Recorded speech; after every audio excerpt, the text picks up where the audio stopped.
Morning in this city begins with movement.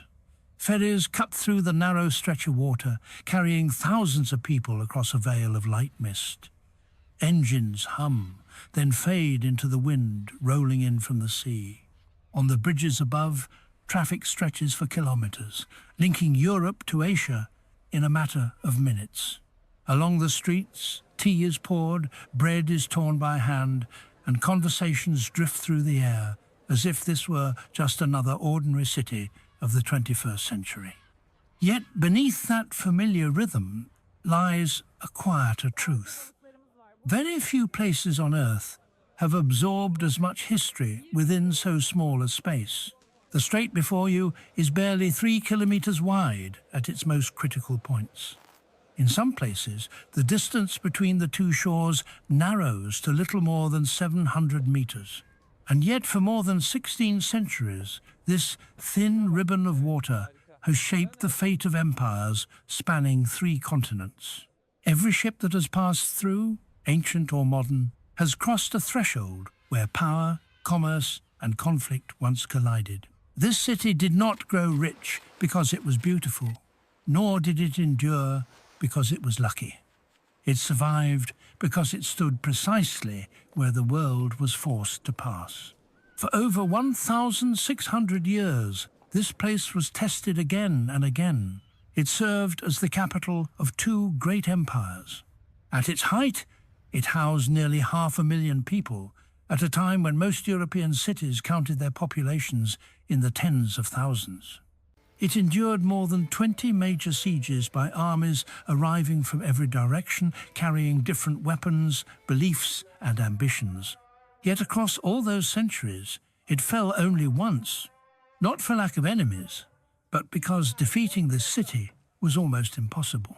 Stone walls stretching over 6 kilometers, rising 12 meters high, reinforced by nearly 100 towers, were not merely defenses. They were a declaration that this city was built to endure. So what unfolded behind those numbers? How did a city feed hundreds of thousands of people during sieges that lasted for years? Why did merchants, soldiers, pilgrims, and conquerors all converge on the same point, generation after generation, despite the danger? And how did a place once regarded as the heart of Eastern Christianity, later the center of a powerful Islamic empire, continue to function as the core of a modern metropolis today?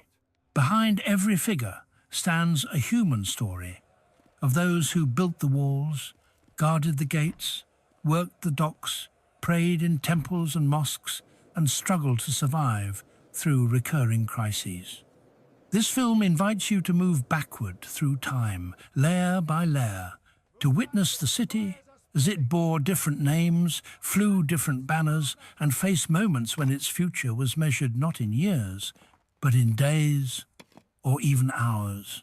Through historical sources and carefully crafted reconstructions using modern technology, we will explore not only its most famous moments, but the everyday lives that allowed this city to endure for more than 16 centuries. Because to understand why Constantinople could never be ignored, we must first understand that the world, time and again, had no choice but to pass through it. You are standing on a narrow peninsula where land presses forward into the sea as if testing how far it can go. To your left, the water opens toward the Aegean. To your right, a long inlet cuts deep into the shore, calm and sheltered. Ahead of you lies a strait so narrow that on a clear day, the opposite coast feels almost within reach.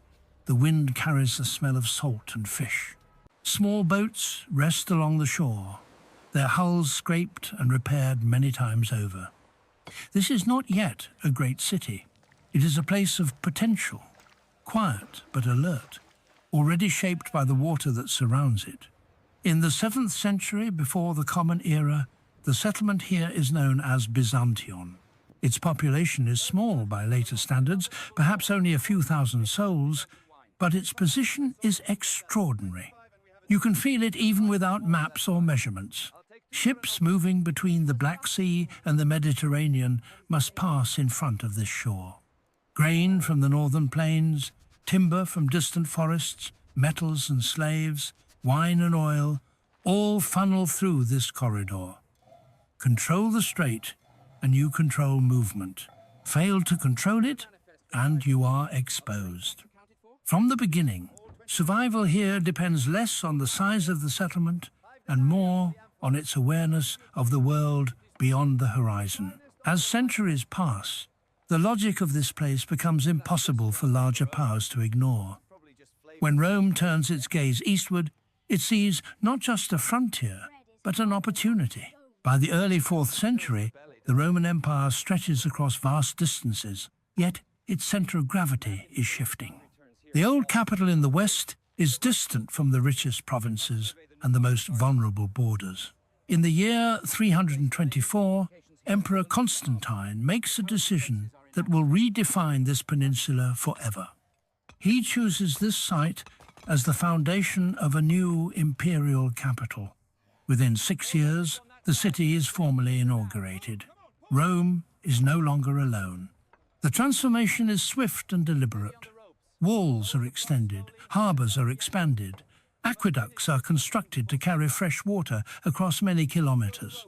Public spaces rise where modest dwellings once stood. What had been a small Greek city is reshaped to house tens of thousands, then hundreds of thousands. By the late 4th century, Constantinople is approaching a population of nearly 200,000 people, an extraordinary concentration for the ancient world. This growth is not accidental. It is the result of imperial investment driven by a single calculation. Whoever controls this city can respond faster to threats, move armies more efficiently, and secure the flow of resources that keep an empire alive. Yet, even as the city grows in stone and marble, life here remains precarious. You would see fishermen at dawn, merchants bargaining in multiple languages, laborers hauling supplies from the docks up steep streets. Food must arrive constantly. Water must flow without interruption. Defense is not a future concern, but a daily one. From the very beginning, the city is built with the expectation of attack. Its earliest fortifications are modest, but the idea behind them is already clear. This is not a city that assumes peace. It is a city that prepares. By the time Constantine's city takes full shape, something irreversible has occurred. A settlement founded to watch a strait has become the seat of imperial power. Geography has turned into destiny. And as the centuries move forward, the forces drawn toward this narrow stretch of land will only grow stronger. The city has been chosen. What remains uncertain is how long it can withstand the attention of the world. You are walking along the outer edge of the city, where stone meets open land. The ground slopes gently away from the walls, stripped of trees and buildings for hundreds of meters in every direction. Nothing here offers cover. The air is quieter than the markets inside, but heavier, charged with expectation. From the top of the ramparts, the view stretches far beyond the fields, far enough that approaching armies can be seen days before they arrive. This is no longer a city that merely lives beside the sea. It is a city that watches the world constantly. By the early 5th century, the scale of the threat facing Constantinople has become clear. The Roman world is under pressure from every direction. Populations are on the move. Armies no longer march slowly along predictable routes. A city that holds nearly 500,000 people cannot rely on improvisation. In response, a decision is made that will define Constantinople for 1,000 years. A new defensive system is built, not to discourage attack, but to survive it. The walls, constructed during the reign of Theodosius II, stretch more than 6 kilometers across the landward side of the peninsula. They rise in layers, an outer wall, a broad killing ground, and an inner wall towering up to 12 meters high. Nearly 100 towers punctuate the line, each positioned to overlap fields of fire. This is not a barrier meant to be tested once. It is a machine designed for repeated use. Stone, brick, and mortar are arranged with mathematical precision, informed by hard experience. The city does not assume victory, it plans for endurance. Inside the walls, life adapts to the reality of siege. Massive cisterns are dug beneath the city, some capable of holding tens of thousands of cubic meters of water. Grain warehouses expand near the harbours. Supply routes are organised with redundancy in mind. When ships arrive from Egypt carrying wheat, they are not simply feeding the population, they are buying time. A city that can survive a siege for months can negotiate. A city that can survive for years can outlast its enemies. And the enemies do come. Over the centuries, armies gather outside these walls again and again. Some bring ladders and siege towers, others bring fire, hunger, or disease. Yet the pattern repeats. Assaults fail, camps dissolve, armies retreat. Constantinople becomes known not for the battles it fights, but for the battles it refuses to lose. By the 7th century, the city has already survived more major sieges than most capitals endure in their entire existence. Its reputation spreads far beyond its walls. This is the city that stops advances. This is the city that holds. For the people inside, survival is a collective act. You would see citizens summoned to repair damaged sections after earthquakes. You would hear prayers echo from churches as news arrives of another army assembling beyond the horizon. Bakers ration bread. Dock workers unload supplies with urgency rather than routine. Defense is no longer the concern of soldiers alone. It shapes daily life, faith, and the rhythm of the city itself. By the time the early medieval world fully emerges, Constantinople has become something rare, a metropolis that expects crisis and functions anyway. A city that understands that its greatest strength is not conquest, but resilience. And with every failed siege, its legend grows. The walls still stand, the city still breathes, but the pressure outside never truly fades. It only changes form. You are moving through the city at its height. The streets are crowded, not with panic, but with purpose. Vendors call out in the markets, their voices blending Greek, Latin, and languages carried from far beyond the sea. Silk glints in the light. Spices scent the air. Bells ring from churches whose domes rise above the rooftops, catching the sun in gold and stone. This is a city that knows its own importance. By the 10th century, Constantinople stands as the largest and richest city in the Christian world, a metropolis of perhaps 400,000 people, at a time when most European capitals struggle to reach a tenth of that number. From the harbours, ships arrive daily from every direction. Grain from Egypt continues to feed the population. Furs and slaves come down from the northern rivers. Silks pass through from the east, guarded, taxed, and redistributed. The city's wealth does not lie in what it produces, but in what it controls. Customs, duties, monopolies, and imperial workshops transform movement into revenue. Because Constantinople sits astride the Bosphorus, commerce cannot avoid it. Every cargo that passes through strengthens the city's ability to pay soldiers, repair walls, and maintain the elaborate machinery of empire. Religion now shapes the skyline as much as defense once did. You would see processions winding through the streets, icons lifted above the crowd, incense drifting through the air. The great church at the heart of the city dominates not only space, but imagination. When Hagia Sophia is rebuilt in the 6th century, its dome rises more than 50 meters above the floor, larger than anything seen in the Roman world before it. Light pours through its windows in ways that feel deliberate, almost supernatural.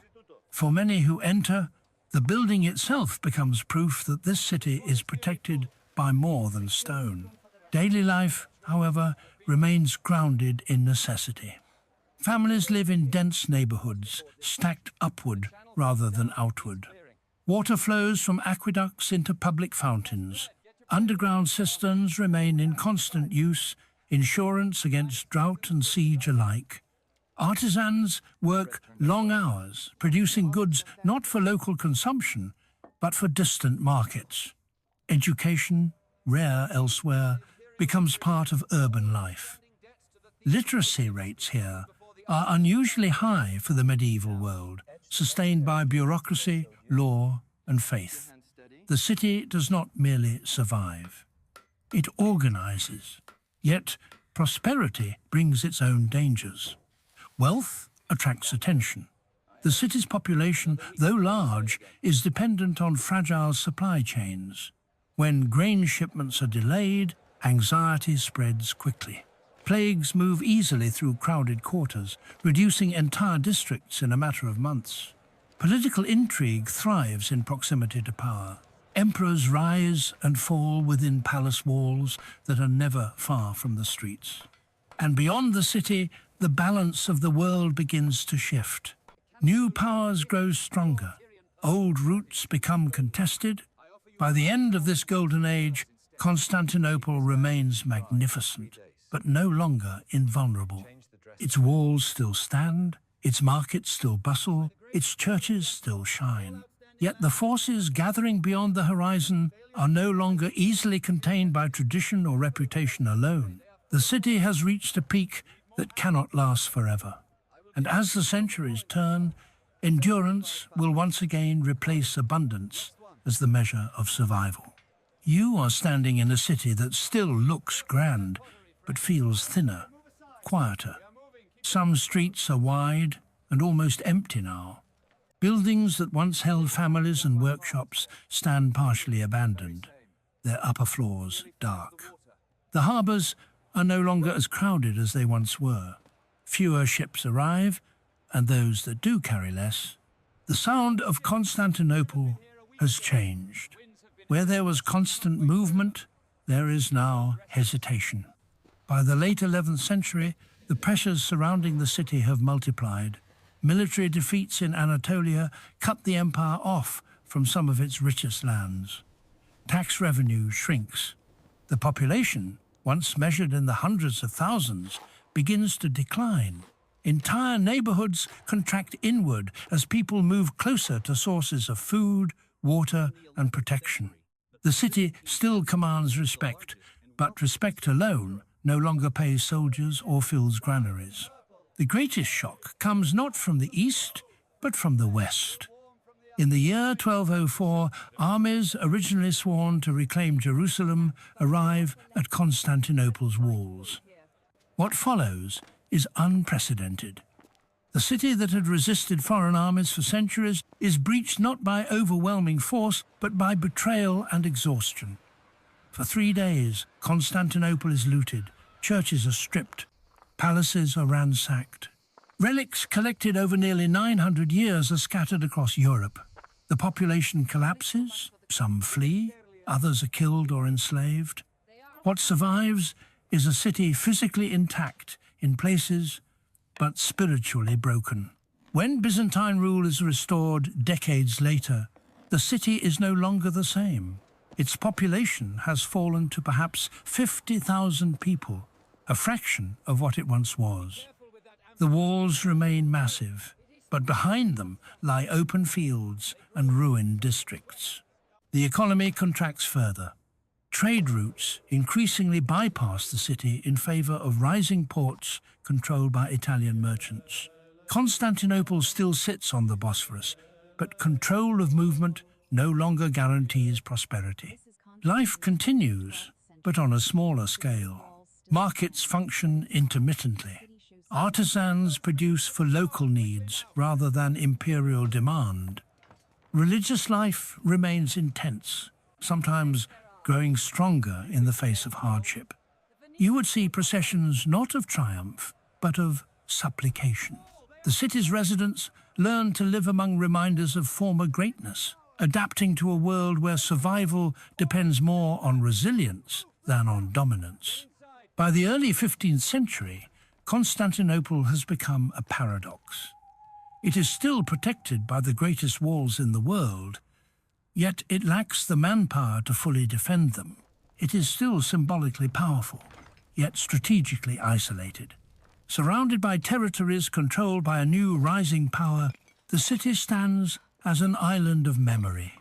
Its fate is no longer determined by its strength, but by how long it can delay the inevitable. You are inside a city that knows it is alone. Beyond the walls, the land is no longer contested ground. It belongs to others now. From the towers, you can see enemy banners moving freely across fields that once served as warning space. Constantinople still stands behind stone that has held for 1,000 years. But the world outside those walls has changed faster than the city within them. By the mid-15th century, the population inside Constantinople has fallen to perhaps 40 or 50,000 people. Entire stretches of the Great Walls are guarded by small groups of men spread thin across kilometers of stone. The city can no longer rely on its reputation to deter attack. Its survival now depends on preparation, diplomacy, and hope. Supplies are limited. Allies are distant. The empire that once ruled from the Adriatic to the Euphrates has shrunk to little more than the city itself. In 1453, the siege begins. The Ottoman army gathers in numbers that Constantinople has never faced before. Estimates vary, but tens of thousands of soldiers surround the city.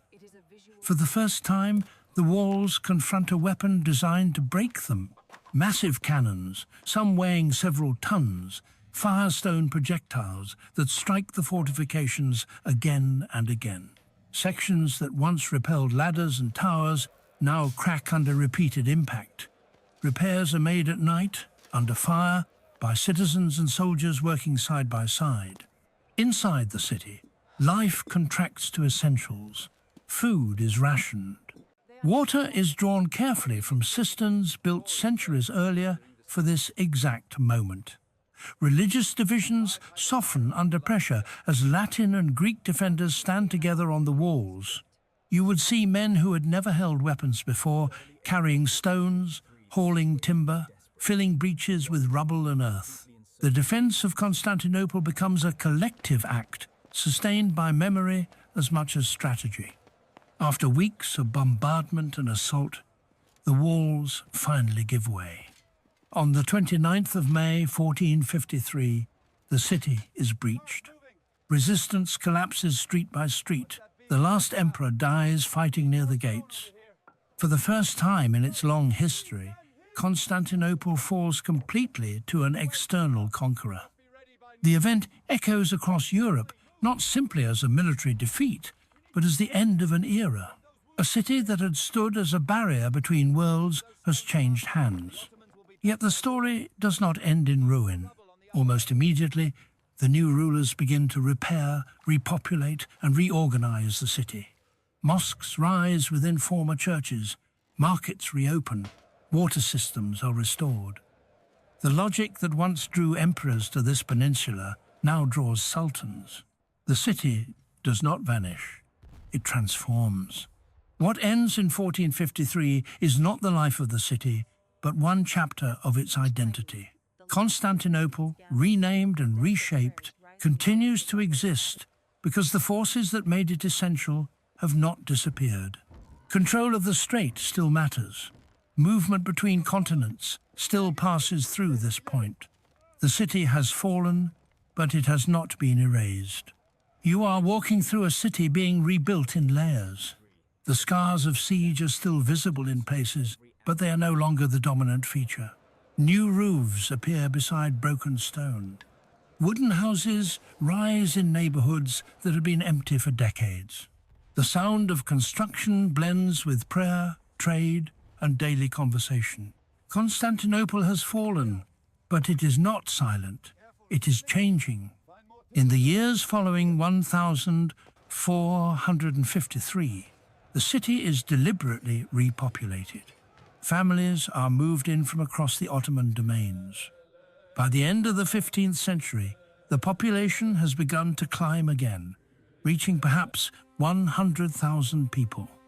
The goal is not merely to occupy the city, but to reactivate it. Markets are reopened, workshops return. Ports are repaired to handle the steady flow of goods moving between the Black Sea and the Mediterranean. The city resumes its role as a center of movement. Religious life adapts rather than disappears. The great church at the heart of the city becomes a mosque, its vast interior reshaped for a new form of worship.